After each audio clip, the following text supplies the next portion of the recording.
And do you still have the same optimism that a season's going to be completed here?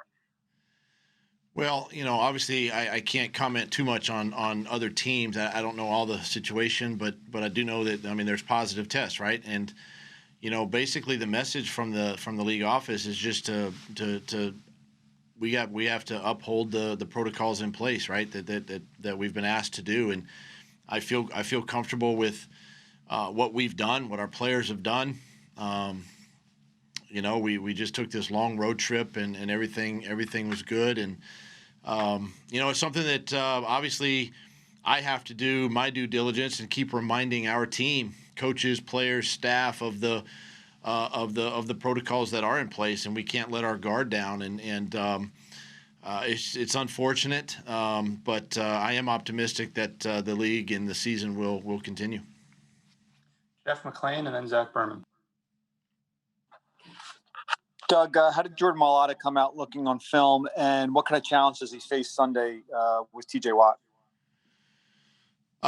He did well in the game. I tell you this, he wasn't perfect as you know, and he's got some room to grow and obviously improve, but it was really a good first step against a good front, good couple of defensive ends there in San Francisco. And obviously this week with Watt and Bud Dupree, these guys are great edge pressure guys. They get after the passer, and he'll have his hands full. It's going to take a solid week of preparation by all our guys, to be prepared for this defense. Zach and then Les. Hey Doug, with Deshaun and with Alshon, are they getting closer to playing? And in Deshaun's case, what do you have to do so this doesn't keep popping up? Yes, both guys are getting closer.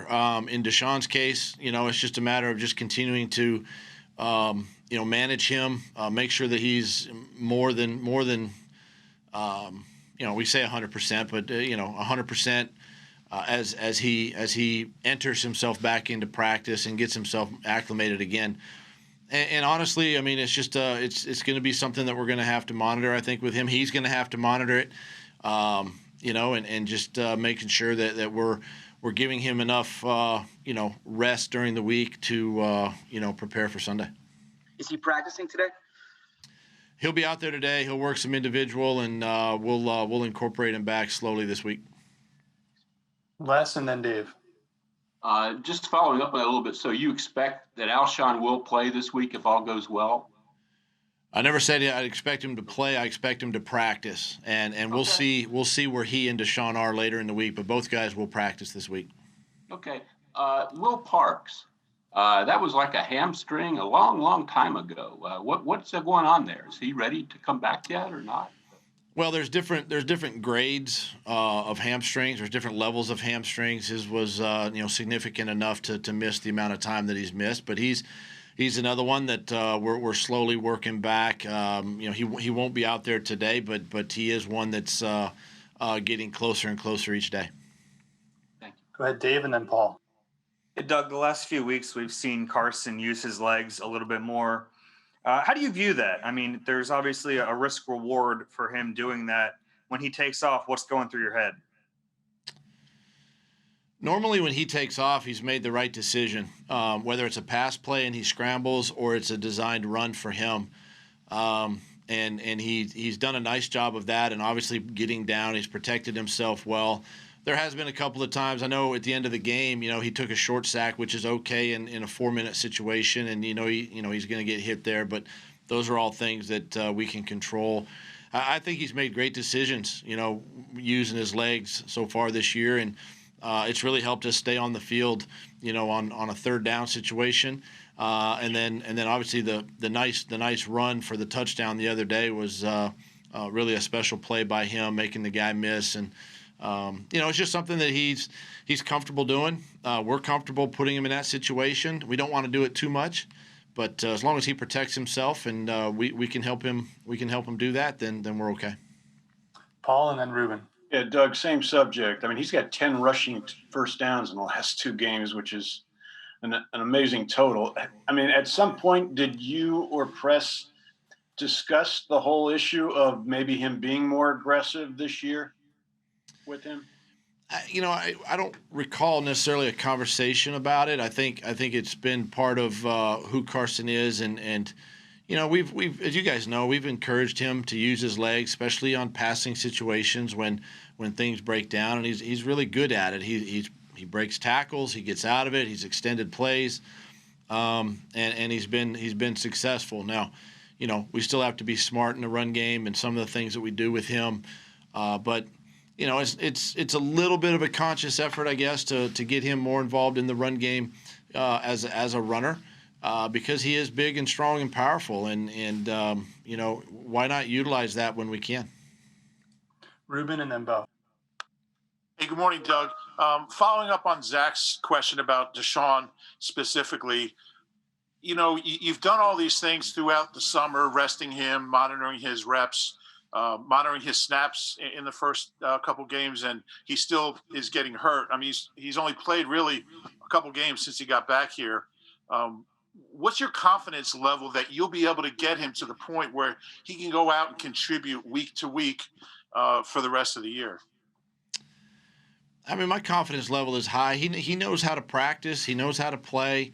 It's a situation where he's he's a speed guy, and he has to make sure, and we have to make sure that we're giving him the proper amount of rest.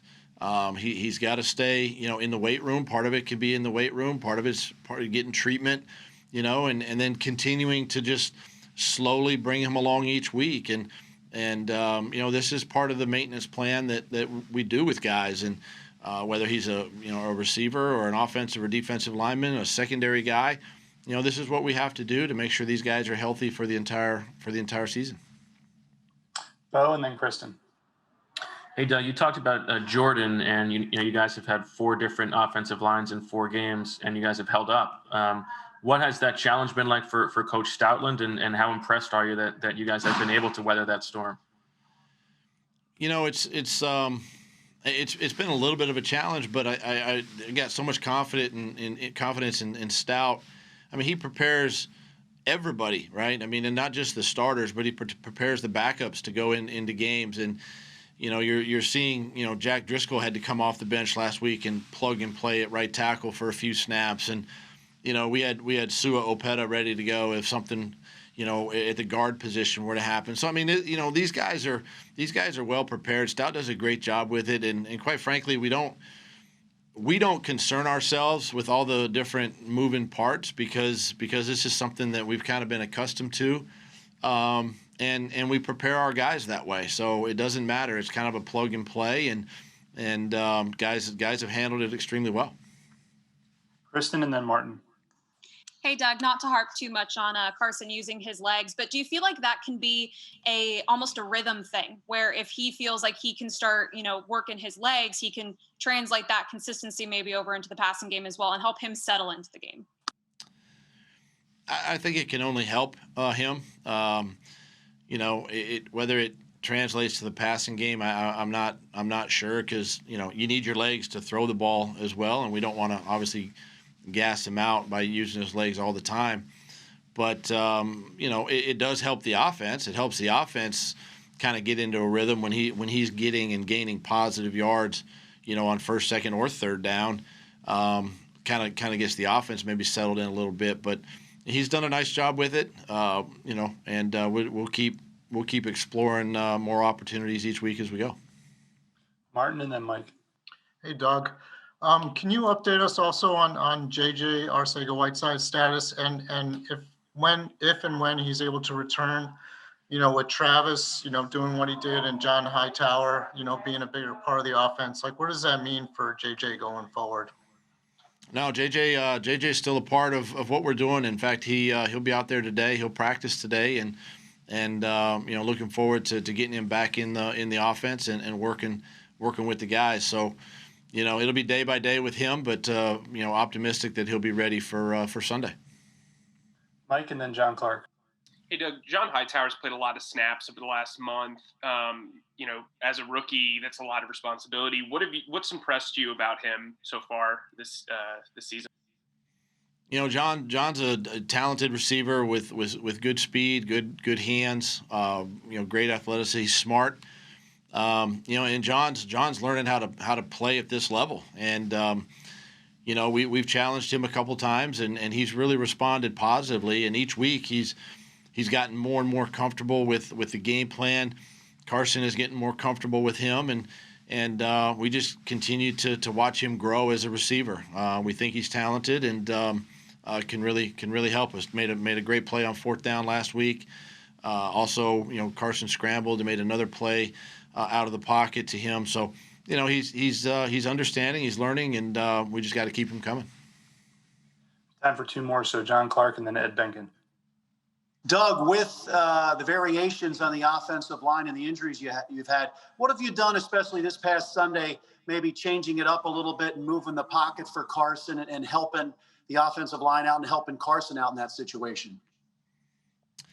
Yeah, I think by doing that, it keeps the defenses a little bit off balance. They don't know, Carson's not always going to be straight back behind the center or in the pocket that way. And last week the game plan, as you saw, was some jet motions and some moving parts to kind of distort some of the eyes of the defenders. And we had some success getting Carson out of the pocket. But each week is a little bit different as we attack each opponent. But it does help to have different launch points for your quarterback to move around in.